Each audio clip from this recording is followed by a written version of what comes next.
کل بھی اس کی تاریخ تھی، اور اس میں آنریبل بینچ نے فیڈرل گورنمنٹ کو یہ کہا ہے کہ وہ دستاویزات فراہم کی جائیں جو کیبنٹ کی اپروول سے بھی اور باقی کن وجوہات کی بنیاد پہ یونین کونسلز کی تعداد بڑھائی گئی، اس سلسلے میں کورٹ کو سیٹسفائی کیا جائے اور مزید ڈاکومنٹس دیے جائیں، اور اگلی تاریخ دے دی گئی۔ لیکن یہاں پہ ایک بہت افسوسناک صورتحال جو دیکھنے میں آئی کہ پاکستان تحریک انصاف نے عدالتی کارروائی پر اثر انداز ہونے کے لیے اور من پسند فیصلہ لینے کے لیے حسب معمول اور حسب روایت عدلیہ اور معزز بینچ کے خلاف جھوٹا، مذموم اور شرمناک پروپیگنڈا شروع کر دیا، اور سوشل میڈیا پر بھی ایک بھرپور کمپین عدلیہ اور آنریبل ججز کے خلاف شروع کر دی گئی۔ یہ انتہائی قابل مذمت ہے، اور میں یہ کہوں گا کہ یہ جو عدالتی کارروائی ہے اس پہ اثر انداز ہونے کی کوشش ہے، اپنا مرضی کا فیصلہ لینے کی یہ کوشش ہے، اور اگر آپ دیکھیں تو ابھی کوئی فیصلہ آیا بھی نہیں ہے، اس سے پہلے آپ متنازع بنا رہے ہیں عدالتی کارروائی کو۔ اور میں یہ کہوں گا کہ پاکستان تحریک انصاف کی اب یہ روایت بن چکی ہے، کوئی بھی ادارہ ان کے رقیق حملوں سے محفوظ نہیں ہے، خواہ وہ فوج کا ادارہ ہو۔ اس کے حوالے سے آپ نے دیکھا کہ ماضی میں اور بالخصوص ماضی قریب میں عمران خان صاحب اور ان کی پوری ٹیم جس انداز سے حملہ آور ہوئے ہیں وہ انتہائی قابل مذمت ہے۔ پاکستان کی تاریخ میں کبھی نہیں ہوا کہ فوج اور اس کے سربراہ کے خلاف اس طرح کی زبان استعمال کی جائے، سوشل میڈیا پہ ان کے خلاف باقاعدہ ٹرینڈز چلائے جائیں، اور پھر جب فوج کے سربراہ ریٹائر ہو جاتے ہیں تو اس کے بعد ان پہ الزامات کا ایک نیا چیپٹر کھول دیا جاتا ہے۔ یہ پاکستان کی تاریخ میں کبھی بھی نہ کسی سیاسی جماعت نے نہ کبھی کسی سیاسی لیڈر نے کیا، حتیٰ کہ آپ دیکھتے ہیں کہ پاکستان پیپلز پارٹی کی مثال میں ذوالفقار علی بھٹو صاحب کو مارشل لاء کے دور میں پھانسی کی سزا دی گئی۔ آج بھی سپریم کورٹ کے اس فیصلے کے حوالے سے کوئی اسے جسٹیفائی نہیں کر پاتا، لیکن اس کے باوجود فوج اور اس کے سربراہ کے خلاف پاکستان پیپلز پارٹی نے بھی کبھی نہ وہ پروپیگنڈا کیا، نہ وہ الفاظ استعمال کیے، اور نہ اس طرح کے شرمناک ٹرینڈز چلائے گئے جو پاکستان تحریک انصاف نے چلائے ہیں۔ اسٹیبلشمنٹ کے خلاف پارلیمان، اس پہ جس طرح لانتیں بھیجی گئیں، جس طرح اس کا مذاق اڑایا گیا، وہ سب آپ کے سامنے ہے۔ عدلیہ، جب فیصلہ پاکستان تحریک انصاف کے خلاف آیا کسی بھی فورم پہ، عدلیہ کے کسی بھی فورم پہ، تو ججز کے خلاف جو ٹرینڈز چلائے گئے وہ باتیں اب میڈیا کے سامنے کر نہیں سکتے، اور جس کی ابھی ایک جھلک ابھی آپ کو نظر آ رہی ہے جو اسلام آباد ہائی کورٹ کے آنریبل بینچ اور عدلیہ کے خلاف کمپین بلدیاتی الیکشن کے کیسز کے حوالے سے چلائی جا رہی ہے۔ اسی طرح انتظامیہ، 2014 کا آپ کو دھرنا اور انتظامیہ کے حوالے سے عمران خان صاحب اور ان کی پوری ٹیم کے الفاظ اور ان کی باتیں سب آپ کو یاد ہیں۔ اور اسی طرح آپ جو ہمارے بھائی سامنے بیٹھے ہیں جن کا تعلق میڈیا سے ہے، میڈیا کے خلاف، صحافیوں کے خلاف، اینکرز کے خلاف، اگر کوئی بھی ان کی حکومت ہو، پاکستان تحریک انصاف کی حکومت نہ ہو، اگر کوئی سچ بات کرنے کی کوشش کرے، اگر کوئی سچ بات لکھنے کی کوشش کرے، اس صحافی کے خلاف، جرنلسٹ کمیونٹی کے خلاف جو پروپیگنڈا اور جو غلیظ الزامات لگائے گئے اور لگائے جا رہے ہیں مسلسل، وہ سب آپ کے سامنے ہیں۔ جو پولیٹیکل لیڈرشپ ہے پاکستان کی، ان کے خلاف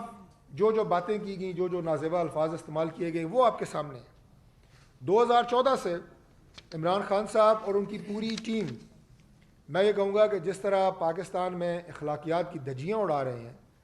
اور اگر کوئی کہے کہ پاکستان کو سب سے زیادہ پاکستان تحریک انصاف یا عمران خان صاحب سے کیا نقصان پہنچا، تو میں یہ کہوں گا کہ جو ہمارے مورل ویلیوز کو کرپٹ کیا گیا، جو ہماری اخلاقی قدروں کو پامال کیا گیا، سیاست جو پاکستان میں ایک حیاداری اور وزاداری کے ساتھ کی جاتی تھی، اس کلچر کو تباہ کیا گیا، پولیٹیکل فائبر کو ڈسٹرائے کیا گیا، اور یہ وہ نقصان ہے جو میں اپنی نوجوان نسل میں بھی دیکھ رہا ہوں، اور یقین کریں کہ سال نہیں، پتہ نہیں کتنے سال لگیں گے کہ ہمیں یہ خرابی جو اس تہذیب کی، کلچر کی، اور ایک مہذب معاشرے کے اندر جو ڈنٹ انہوں نے ڈالا ہے، اس کو کتنے سالوں میں ریکور کیا جائے گا اس کے بارے میں ابھی اندازہ لگانا مشکل ہے، کیونکہ قوم کو دوبارہ اس ٹریک پہ لے کے آنا، معاشرے کے اندر دوبارہ وہ اقدار پیدا کرنا، یہ کوئی آسان کام نہیں ہے۔ اور اس کی مثال آپ کو ان کی جلسوں کی تقاریر، ان کی ٹاک شوز، ان کی پرنٹ میڈیا، الیکٹرانک میڈیا اور سوشل میڈیا کی کوئی حد ہی نہیں ہے۔ لہٰذا میں یہ کہوں گا کہ سب سے زیادہ نقصان جو ہے وہ انہوں نے معاشرے کو اور پاکستان کو اس حوالے سے پہنچایا ہے۔ اور کوئی بھی محکمہ، کوئی بھی انسٹیٹیوشن، میں نے نام لے کے ایک آپ کو بتایا، کوئی بھی ان حملوں سے محفوظ نہیں رہا۔ اور آج جس کیس کی میں نے بات کی جو ابھی زیر سماعت ہے، اس کے حوالے سے جو شرمناک اور جھوٹے ٹرینڈز چلائے جا رہے ہیں، جو سوشل میڈیا پہ گفتگو کی جا رہی ہے، اس کی بھی ہم شدید الفاظ میں مذمت کرتے ہیں۔ جہاں تک بلدیاتی انتخابات کا تعلق ہے، چونکہ کیس زیر سماعت ہے لہٰذا میں اس پہ زیادہ بات نہیں کروں گا۔ جو بھی عدالت کا فیصلہ ہوگا اس پہ منون عمل درآمد کیا جائے گا۔ جو 30 دسمبر 2022 کا فیصلہ تھا بلدیاتی الیکشن 31 دسمبر کو کرانے کا، اس کے حوالے سے بھی ہم نے یہی کہا تھا کہ عدالتی حکم سر آنکھوں پہ ہے، اور انتظامی طور پہ بھرپور کوشش کی گئی لیکن عملی طور پہ ممکن نہ ہو سکا۔ آج بھی جو عدالت کا حکم ہوگا اس کے مطابق انشاءاللہ فیڈرل گورنمنٹ پوری معاونت کرے گی الیکشن کمیشن کی اسلام آباد میں بلدیاتی الیکشن کے انعقاد کے حوالے سے۔ اسلام آباد میں اکثر یہ پوچھا گیا کہ تعداد کیوں بڑھائی گئی۔ اسلام آباد پاکستان کا اس وقت وہ شہر ہے جس میں سب سے زیادہ مائیگریشن ہو رہی ہے، تیزی سے آبادی بڑھ رہی ہے، لہٰذا یہاں کی ضروریات کو بہتر طریقے سے حل کرنے کے لیے اسلام آباد میں یونٹ کونسلز کی تعداد کو بڑھایا گیا، نمبر 1۔ پھر میئر کا جو الیکشن ہے، ڈپٹی میئر کا الیکشن، اسے براہ راست انتخاب کے ذریعے کروانے کے لیے ہم نے پارلیمنٹ سے بل بھی پاس کرایا، اور یہ آپ کے اداروں کو انشاءاللہ مزید بااختیار بنائے گا۔ اور آج پاکستان تحریک انصاف جب سے بلدیات کے الیکشن شروع ہوئے ہیں، جو جھوٹا پروپیگنڈا کر رہی ہے، کبھی مسلم لیگ نون کے پاس کینڈیڈیٹ کم ہیں، وہ سارے کے سارے میں نے آپ کو بتائے کہ سارے کینڈیڈیٹس پورے ہیں، لسٹیں آپ کو فراہم کی، ان کا جھوٹ بے نقاب کیا، اور پھر اس کے بعد ان کی بلدیات کے الیکشن سے جو دلچسپی ہے وہ صرف ایک جملے میں یہ کہوں گا کہ سابقہ جو بلدیاتی الیکشن ہے جو 2015 میں ہوا، وہ پاکستان مسلم لیگ نون کی گورنمنٹ کو یہ کریڈٹ حاصل ہے کہ وہ ہمارے دور میں ہوا جب میاں نواز شریف صاحب وزیر اعظم تھے۔ اور اس سے پہلا بلدیاتی الیکشن اسلام آباد میں کب ہوا؟ 1979 میں۔ اسلام آباد میں 1979 کے بعد پہلا بلدیاتی الیکشن پاکستان مسلم لیگ نون کی گورنمنٹ نے کرایا، اور جب وہ بلدیاتی الیکشن کے اداروں کی مدت مکمل ہوئی جنوری 2021 میں، متعدد دفعہ الیکشن کمیشن نے تحریک انصاف کی حکومت کو لیٹر لکھے کہ حلقہ بندی ہم کرانا چاہتے ہیں، ہماری معاونت کریں، کوئی جواب نہیں دیا گیا۔ جب شیڈول جاری کر دیا گیا 2021 میں بلدیاتی الیکشن کا، تحریک انصاف کی حکومت تھی، وہ اس الیکشن کو روکنے کے لیے آرڈیننس لے آئے، اور وہ آرڈیننس بعد میں اسٹرائک ڈاؤن ہوا اسلام آباد ہائی کورٹ سے۔ تو یہ تقریباً 1 سال اور 4 مہینے کی مدت ہے جس میں پاکستان تحریک انصاف کی حکومت ہوتی ہے اسلام آباد میں، جنوری 2021 سے اپریل 2022 تک، اور بلدیاتی الیکشن نہیں کرائے جاتے۔ ہر طرح کا روڑا اٹکایا جاتا ہے بلدیاتی الیکشن کے انعقاد میں، ہر طرح کی رکاوٹ کھڑی کی جاتی ہے، کبھی الیکشن کمیشن کو جواب نہ دے کے، کبھی آرڈیننس کر کے، کبھی اور ہیلے بہانوں سے، اور آج وہ یہ ظاہر کر رہے ہیں، اور یہ آپ یہ کہیں کہ جھوٹا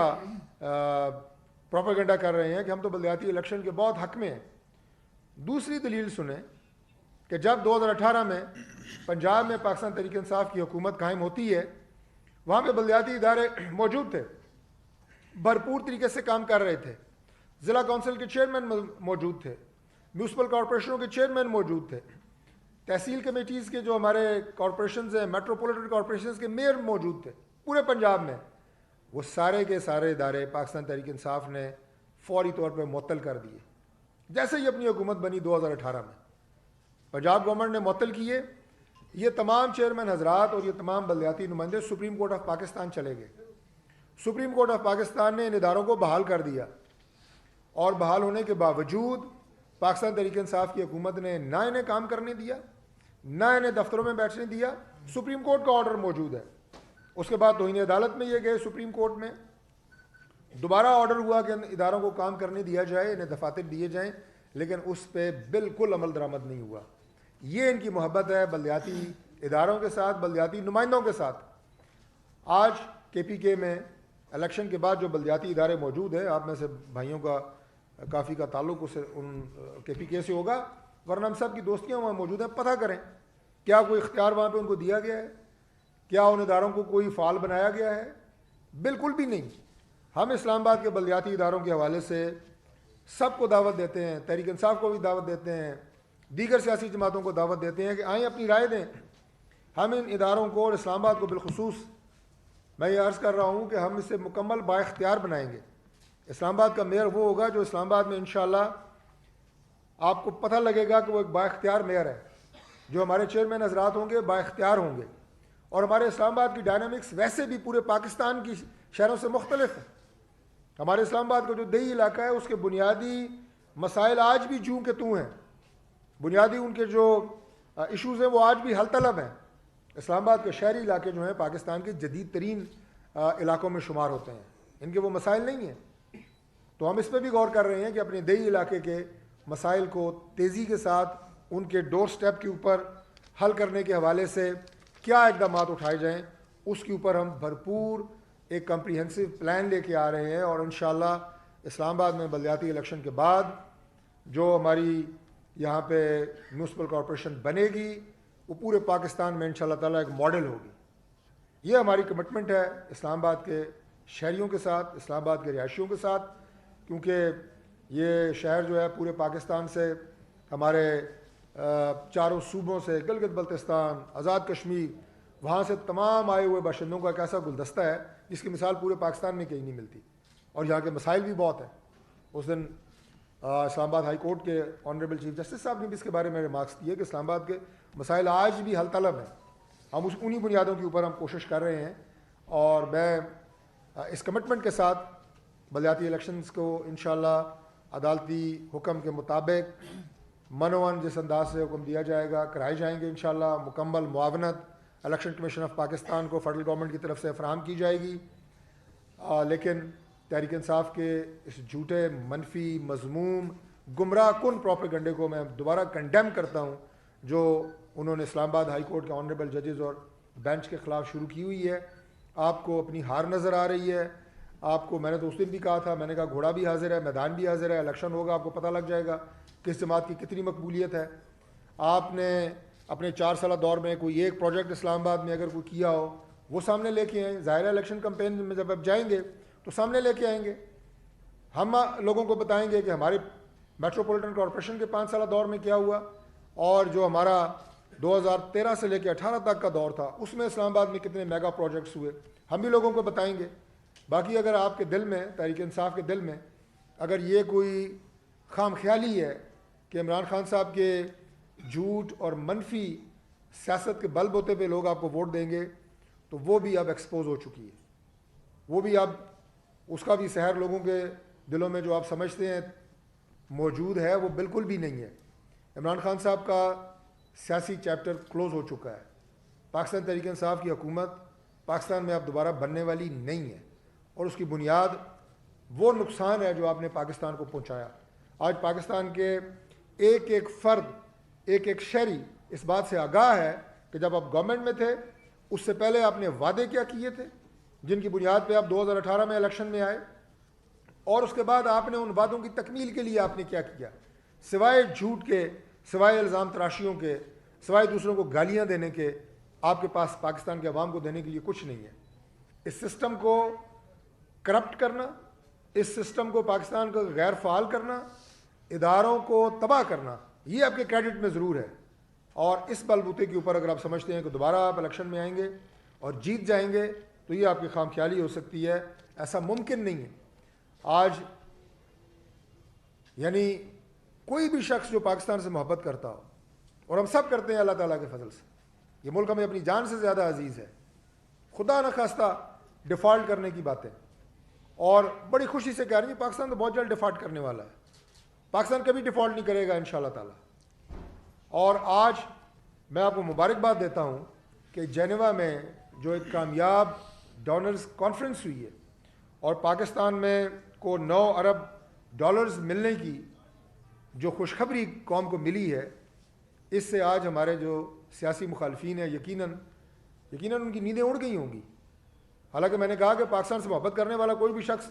یہ خوشخبری سن کے خوش ہوگا. آپ کو یاد ہے جب IMF سے ہماری حکومت بات کرنے جا رہی تھی تو ان کے جو سابقہ وزیر خزانہ تھے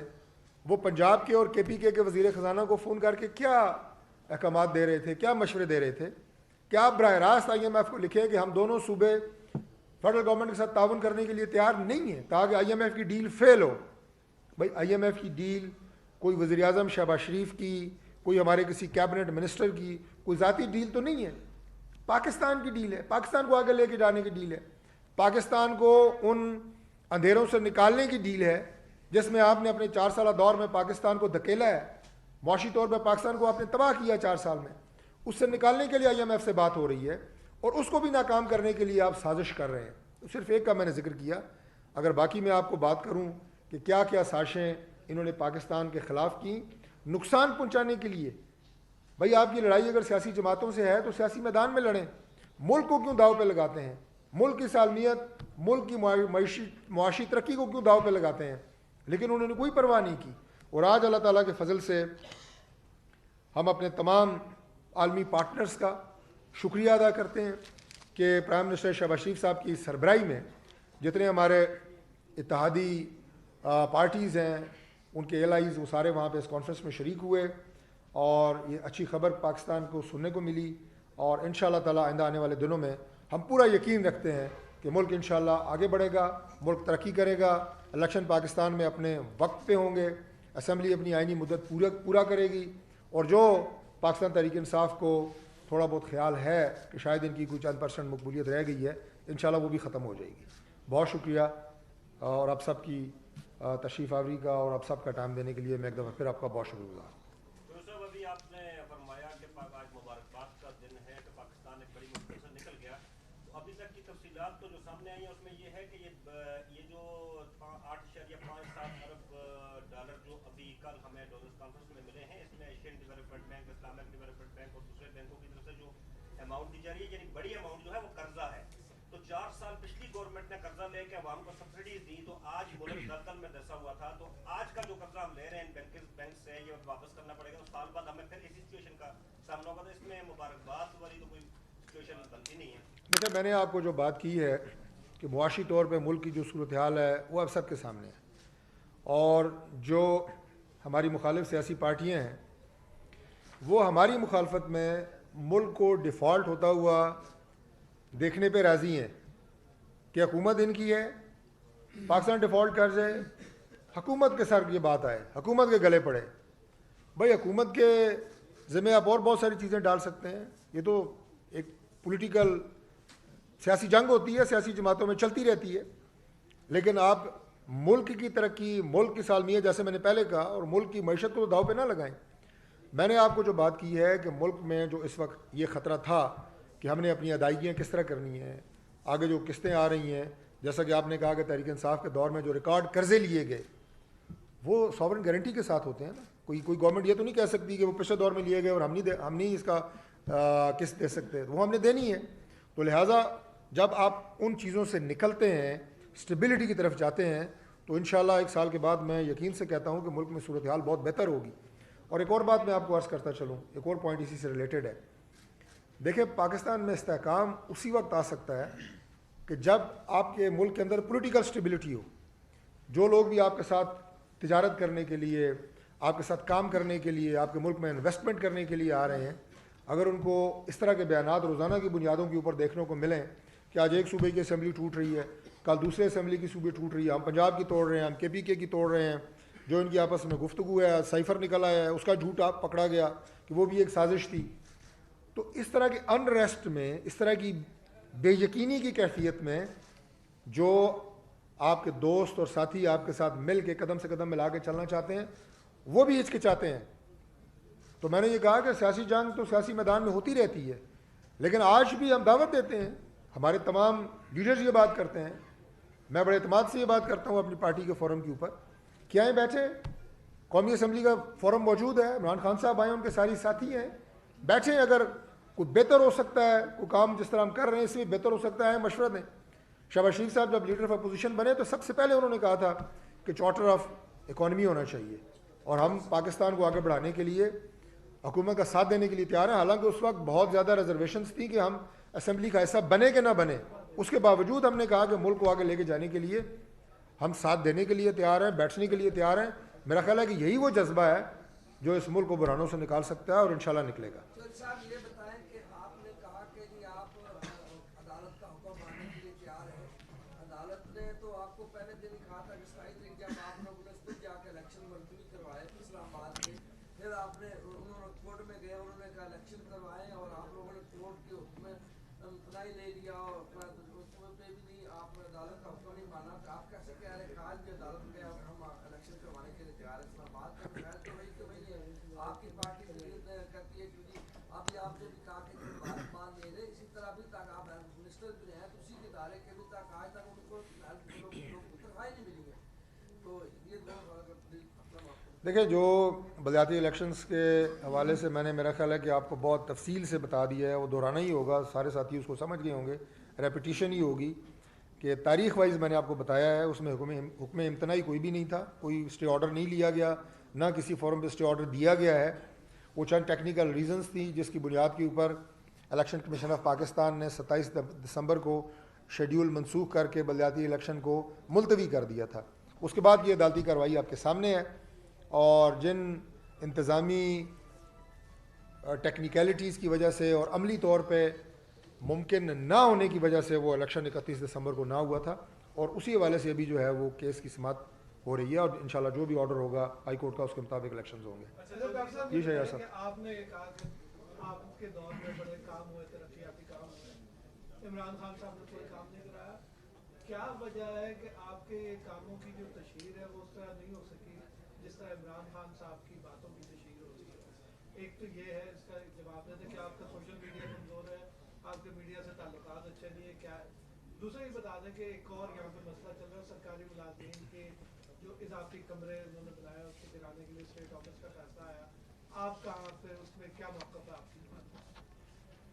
پہلی بات تو یہ ہے جی کہ ہمارے میڈیا سے بہت اچھے تعلقات ہیں، بڑے مثالی تعلقات ہیں. میڈیا کو ہمارے دور میں سابقہ ہو، موجودہ ہو، کبھی بھی نہ اتنا ٹارچر کیا گیا اور نہ کبھی ان کا گلا گھونٹا گیا اتنا جتنا عمران خان صاحب کے دور میں گھونٹا گیا. ایک بات. دوسری بات یہ ہے جی کہ عمران خان صاحب نے، آپ نے کہا کہ وہ اپنی تشہیر بہت زیادہ کرتے ہیں. خالی برتن جو ہوتا ہے وہ کھڑکتا زیادہ ہے، اور اپنے اگر پروجیکٹس جو ہمارے ہیں ان کی بہر صورت ہم پوری کوشش کرتے ہیں کہ میڈیا کے ذریعے، سوشل میڈیا کے ذریعے عوام تک پہنچایا جائے. باقی اگر کسی جگہ کمی رہ گئی ہے تو میں ضرور آپ کی انشاءاللہ تعالیٰ شاگردی میں مزید ہم اس کو انشاءاللہ تعالیٰ بہتر بنائیں گے. تیسری بات جو آپ نے کی کہ جو سرکاری رہائش گاہیں ہیں اسلام آباد کے اندر، جو سرکاری مکان ہے اس کے اندر جو کوئی کنسٹرکشن یا کمرے بنے ہیں، یہ ایک مسئلہ ابھی حال ہی میں ریز ہوا ہے. 2-3 چیزیں میں نے، کیونکہ یہ لوکل تھی، میں نے اپنی پریس کانفرنس کا حصہ اس طرح نہیں بنائی. بے شک ہماری گورنمنٹ ہو، لیکن جہاں پہ اسلام آباد کے لوگوں کے ساتھ زیادتی ہوگی وہاں پہ میں آپ کو یقین دلاتا ہوں کہ میں پوری آواز بلند کروں گا، اور آپ کو نظر بھی آئے گا. مثال کے طور پہ اسلام آباد میں، چونکہ اسلام آباد 1960 میں بنا اور پاکستان 1947 میں بنا، ہماری کئی آبادیاں ایسی ہیں جو اسلام آباد رورل ایریا میں جو 1947 سے پہلے کی ہیں. میرا اپنا تعلق چک شہزاد کے علاقے سے ہے.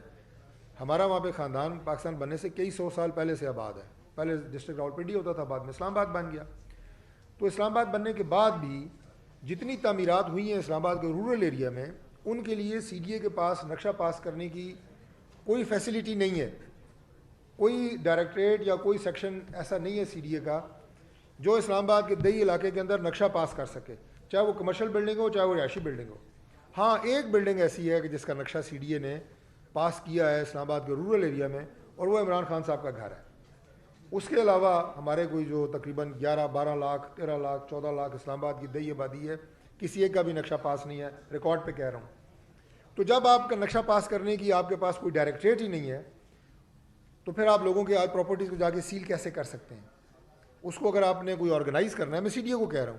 اس کے لیے کوئی میکانزم بنائیں گے، جس کے لیے میں نے چیئرمین سے بات کی ہے، جس کے لیے میں نے اپنے باقی جو کنسرن ہمارے آفیشلز ہیں، انٹیریئر منسٹر صاحب رانا ثناء اللہ خان سے بات کی ہے.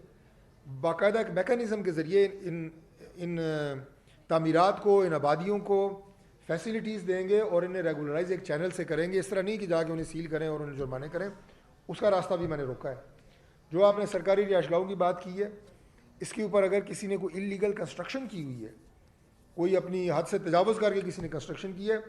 تو اس کا تو میں نہیں کہہ سکتا. لیکن جو عارضی طور پہ تعمیرات ہوتی ہیں, جیسے کسی نے کوئی گاڑی باہر کھڑی ہے اس کے اوپر اپنے کو چھت ڈال لی ہے, کوئی اس طرح کی عارضی تعمیرات ہیں, ان کو بہر صورت ایسے نہیں ہوگا کہ راتوں رات ان کو گرا دیا جائے. میں نے پبلک اکاؤنٹس کمیٹی کے جو ہمارے جو ہاؤسنگ کی کمیٹی ہے, اسٹینڈنگ کمیٹی, ڈاکٹر عباد صاحب ہمارے بھائی, ان سے بھی بات کی ہے اور اسٹیٹ آفس سے بھی بات کی ہے. انشاءاللہ تعالیٰ ان کا پورا خیال رکھا جائے گا. رانا صاحب نے جو ہے وہ کہا تھا کہ عدالتی فیصلہ, ہائی کورٹ کا فیصلہ آنے کے بعد 31 دسمبر کا, کہ اس الیکشن میں بھی 4 سے 5 ماہ لگ سکتے ہیں. ابھی اگر عدالت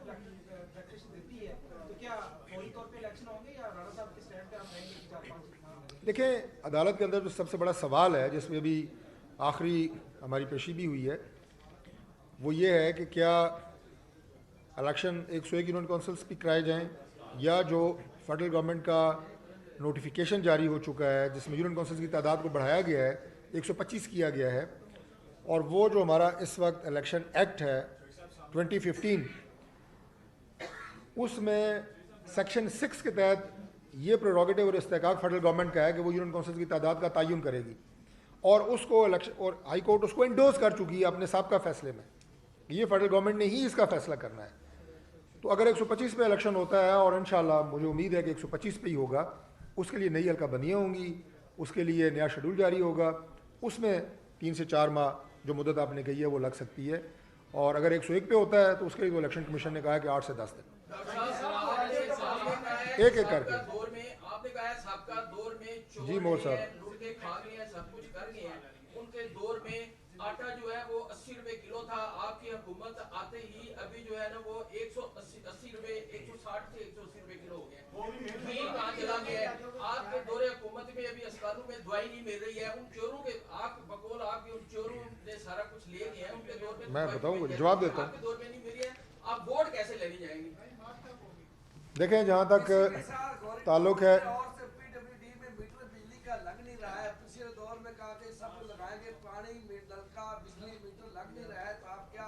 میں نے بڑا صحیح آپ نے سوال کیا جی, میں اس کا جواب دیتا ہوں. پہلی بات یہ ہے جی کہ سب سے پہلے آٹے پہ آتے ہیں. دیکھیں, یہ ایک بدقسمتی ہے کہ جو آپ کے تعلقات,